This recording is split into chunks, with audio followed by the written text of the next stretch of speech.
ఇదింకా basic level రా. నీ biryani dream అక్కడుంది బా, 3D food printer దగ్గరమా?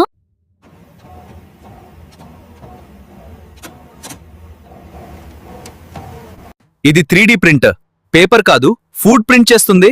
Layer లేయర్గా food ready అవుతుంది. Cooking KIMS software update. ఇది మన బాడీని అనాలిసిస్ చేసి దానికి ఏది కావాలో ఆ వంటను సృష్టిస్తుంది. అయితే ఇప్పుడు నేను హెల్దీ బిర్యానీ టేస్ట్ చేయొచ్చు, కానీ అది బిర్యానీ కాదు, బిర్యానీ టేస్ట్ ఉన్న హెల్దీ ఫుడ్. చాలా అద్భుతంగా ఉంది కదా. అలా అయితే వెజిటేరియన్ నాన్ వెజిటేరియన్ కి తేడా ఉండదేమో, అంటే వెజ్ లో నాన్ వెజ్ టేస్ట్.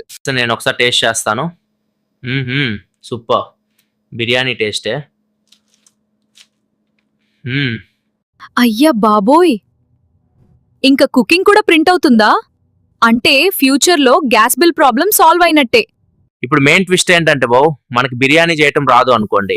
సో ఈ ఏఐ చిప్ పెట్టుకుంటే, ఈ చిప్ మనకి బిర్యానీ ఆలోచన వచ్చిన వెంటనే బిర్యానీ ఎలా చేయాలో, ఎన్ని రకాల బిర్యానీలు చేయాలో అంతా మన బ్రెయిన్ లో స్టోర్ చేస్తుంది. అంటే మనం చిటికలో ఎక్స్పర్ట్ అవుతాం అనమాట.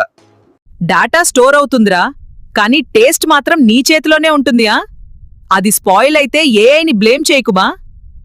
అమ్మమ్మ, ఒక్క సెకండ్, ఈ ఫ్రిడ్జ్ మీద సోలార్ ప్యానెల్ అంటించి పెట్టారా?